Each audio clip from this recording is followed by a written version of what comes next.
Reunited. I'm Greg from Divine Sellers. On the Saturday before Christmas, Daisy was dognapped from within the store. Simply, I'd gone off to get some additional stock. My other staff members were in the store where Daisy was walking around, and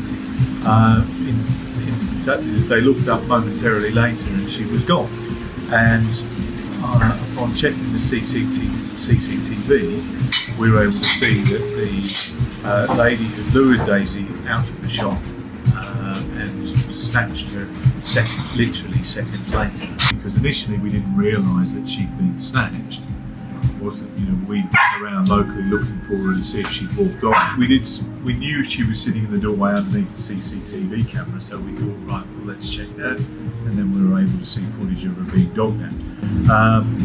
So once the police were notified, they gave us advice on being able to creating a flyer, putting it around, being able to repost on Dog Lost website application. That was extremely helpful, and also we also continued the search, talking to dog walkers on the local common, talking to other people we know in the community who know Daisy, who know you, in order to keep an eye out for informing them what happened, and then that process of information really started. So there's lots of local businesses, so we connected with them through Facebook and through Instagram, and they then too also sent out mailers. Fortunate in that, I know you want to speak for yourself. Because we caught her on CCTV, they also let London Transport know, and London Transport also caught her on CCTV. So it's very quick. If you can catch them on CCTV, it's really quick. So they allowed us to put posters up at Clapham High Street Overground and Clapham North Tube Station, supermarkets and or chains, and in fact lots of train stations in London allow you, if you've lost your dog, to post up. So there's community notice boards in all of those locations, and they're high footfall, and we were really great. The people in London Transport just wrote it on there. On the board they normally say last train out, they put the days they've been lost, and they put the details and put a phone number on. So people are pretty amazing, but you just kind of have to think around who can help you to get the message out as soon as possible. 7:30 in the evening, I had a call from a couple of gentlemen and seen the notice on the Sainsbury's notice board. It literally said, we've seen the woman with the dog outside the car. And within 2-3 minutes we got there. She moved on but couldn't have moved too far. So the gentleman felt that she'd gone off towards Clapham from the tube station.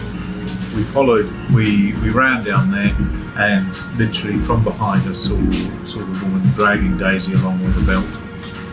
At which point I literally just snatched Daisy back physically. The lady at that point started shouting and screaming that I was stealing her dog. Fortunately, I had a whole pocket full of flyers that we've been posting up. The most important thing when you find your dog's been stolen is to act quickly. Tell as many people as you can, get out there, call the police, get it registered. The police are actually more helpful than you think. They will contact big organisations like Battersea Dogs Home and London Transport for you. Then actually, as soon as you can, contact local businesses, get some posts out on community notice boards. If you are fortunate and the dog has been caught on CCTV, which we were fortunate enough, get that out there on social media. Be careful though with GDPR, because you have to be careful with the person's face. I would also say if you can get friends to just walk in local areas where their dogs are and ask dog walkers and get dog walker networking sites helping you and supporting you to get the message out. If you're fortunate in that you have a picture of the person that's stolen your dog, apparently that it's something like 50% more likely that you'll get your dog. The thing is, if they're still in the local area, you're more likely to find us, so it's all about acting quickly. That would be my advice. Even though social media is very effective, I think for us, it wouldn't have been as effective without the physical flyers being posted around. Okay. Because that was how we eventually found Daisy. And the power of that still should never be underestimated. Social media, I think, does have a place. For us, because we got her back so quickly, maybe it wasn't as important. But for others, if you don't get your dog back within 4 or 5 hours, I think it increasingly is important because it spreads the word. I mean, for instance, we are told that Daisy was seen on the train travelling to Peckham, which is just down the road. And if she'd been stuck in Peckham, then putting things on notice boards in Clapham wouldn't have worked.